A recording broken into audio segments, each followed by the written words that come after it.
It's time for Wednesday's transfer update. If you're enjoying the more regular transfer content, please make sure to click subscribe below. Almost 5,000 of you that watched yesterday's video weren't subscribed, so please log in and click the red subscribe button below. Let's go.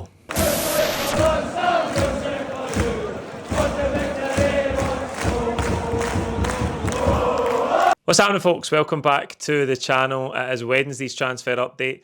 There's now less than 3 days to go in this summer transfer window, and Celtic are getting bids rejected left, right and centre, because who knew that when you're sitting on a ton of cash, you've just sold your best player for 30 million quid and it's the last week of the window. Clubs don't want to lose their players unless it's for a very high price. So we'll get into that in more detail, but we'll start with the one signing that we have got confirmed, and Alex Valle's loan move from Barcelona was confirmed by the club this morning. He was unveiled. He's going to wear the number 11 shirt.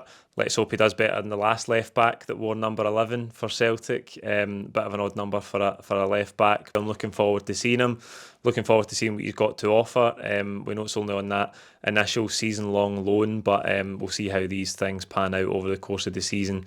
Like Saida didn't have an option to buy, and we eventually got him back permanently. So we'll see how it plays out, but at least we've got that cover for left back and that competition at left back now, which we haven't had for such a long period of time.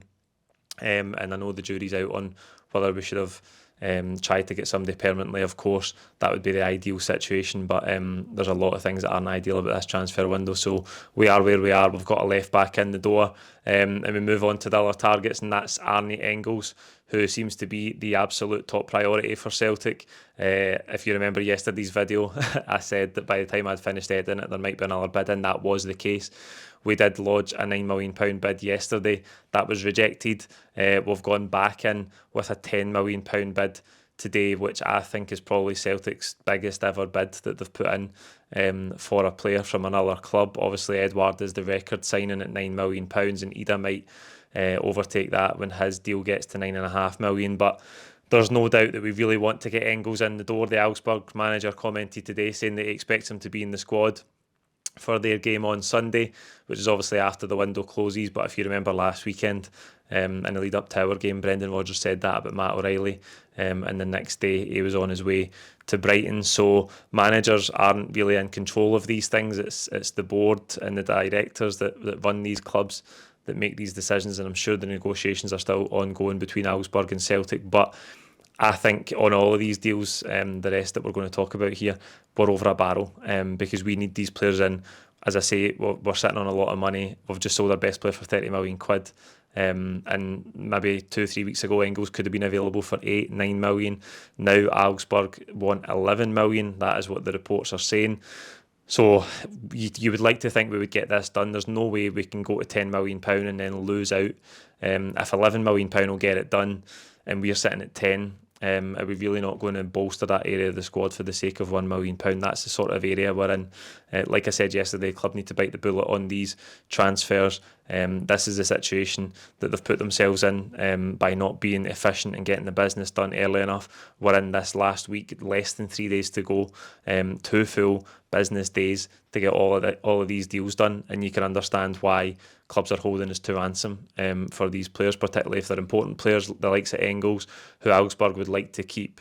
They're trying to push us to a higher price, and you can understand why. That's what Celtic would do in this situation, and we have done it often enough before. So there's no doubt we want Engels. Let's hope we can get him. Whether it'll be for 10 million or 11 million, we'll have to wait and see. I feel like it will be somewhere closer to 11 million, and if he is to sign, he'll become the club's record signing. But that's the man that Brendan Rodgers wants. We've got the money, so we can afford it. We've got to just go and do it, and I think that would mark a real moment of progress for the club to sell a midfield player for £30 million and go and bring one in for 10, 11 million is the sort of business that we would like the club to do more often. You can't constantly go back to £1, £2, £3 million players. That's the thing that really cost us last summer. We brought in 9 players around £2-3 million, and basically none of them have made the grade. Bernardo's probably the only one from last season who came in on loan initially, and we've made it permanent for £3.5 million. But there's absolutely no doubt that we need to move away from that strategy, signing players in that range. And if we're going to sell someone for 30 million, we need to go and improve the team with someone in a higher price bracket. So I think if we do the deal for Engels, it'll mark a good step forward for the club, and hopefully a change in strategy. Hopefully a step forward in the way that Celtic view transfers. And I know there's lots of things behind the scenes that the club need to fix. But I think just making that step, making that bit of progress to replace a player that you've just sold for 30 million with a player in a much higher price bracket from a bigger league, that's the way the club should go, and that's what we'd like to see the club do a lot more often. Now, in other news, next bid rejected was the £5 million bid for Auston Trusty from Sheffield United. Sheffield United don't want to lose the player this late in the window. We've gone back with an improved offer of £5.5 million. That strikes me as quite a low jump. If they're not going to part with him in the last couple of days of the window for £5 million, are they going to do it for £5.5? Probably not. They might be looking for closer to £6. I could see a couple of comments on social media for the Sheffield United fans sort of rubbishing the jump to £5.5 million. So are we going to need to go to £6 for Trusty? I know that there's this deal for Mikey Johnston going the other way, but they're separate deals. Ironically enough, we seem to have accepted the £2.5 million for Mikey Johnston to go to Sheffield United, and we're still trying to get this bid accepted for Trusty. So we'll see how that one develops. Are they going to try and push us to £6 million again? We're in the same realm as we are with Engels, where if we need that player to go and improve that area of the pitch, we've got to get it done. If we're going to go to £5 million, we're going to go to £5.5, and they want £6. We need to do that to get the player in the door. I know that you can't constantly just keep going in £1 million increments and spend 20 million on a £5 million player, but when it comes to the crunch, if we want to go and improve the squad, and these are the players that Brendan Rodgers wants, and we've got the funds to get them in, we've got to go and get the deals completed in the next couple of days. Time is ticking, and that brings us on to Mateusz Bogusz, who, as the LAFC, we've submitted a bid. That was the report yesterday. There's been no update on that. We don't really know exactly where the bid is in monetary terms either, but there's been no news on it. He is in their squad to play tomorrow against Seattle, I think. I can't see that one getting done. I think that's as good as dead for me, because you think about if he's going to play for them tomorrow night, and then the travelling, there's only 2 days, there's less than 2 days to go. If you fast forward 24 hours, less than 2 days to go in the window, he's got to travel for LA, get a medical done, get all the paperwork done, and there's still no news on a bid being accepted or rejected, or we don't know where it's at. So I think Bogusz, if we don't get any significant news, again, by the time I've edited this video and put it up, or we don't wake up to big news tomorrow morning, I think that one's definitely dead. And as I say, from the start of the week, I've been saying I'd be surprised if we brought in Engels and Bogusz. So we'll just wait and see on that, but I cannot see that happening in the next couple of days. And obviously, as I say, Mikey Johnston still looks like he's going to go to Sheffield United. No huge news that he's there doing a medical or anything yet, but you'd expect that to be in progress, and who knows if the deal for us to sign Auston Trusty is sort of holding that up in any way, shape or form. We'll just wait and see. But in terms of other outward bound players, nothing to report on that front. Tomorrow is obviously the Champions League draw, which is the big thing tomorrow. Almost seems like the transfers will take a back step, at least for a couple of hours, as that Champions League stage draw is done. It's the new format. We're going to be with you from 5 o'clock tomorrow, live streaming it.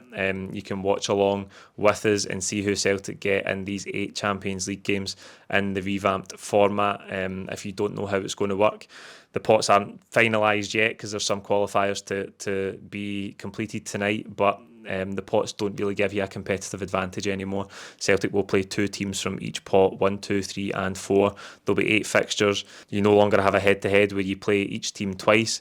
You get one team from pot 1, you play them at home. You get another team from pot 1 and you play them away, and so on. So as the draw goes on, they'll start with pot 1. It'll be different to the usual style draw in the group stages, as we've been used to in years gone by. They'll draw the 8 teams from pot 1 manually, and then a software will automatically generate the 8 fixtures for each team. So by the time we actually get to Celtic in pot 3, we'll already know around half or maybe more of our fixtures, because we'll have been generated, and all of those teams that have been out the hat before us. It's going to be interesting to see how it works. Hopefully it's a lot more streamlined and a lot quicker than the old style draws. I'll be here with Chris, as I say, live from 5 p.m. So join us for that one and we'll take you through it. And we'll respond to any more transfer news as we get it in the next 24 hours. So we can cover that tomorrow as well. But please don't forget to subscribe and don't miss that live stream for the Champions League draw tomorrow. That's it for today's transfer update. Like the video and we'll see you tomorrow for the draw. Thank you.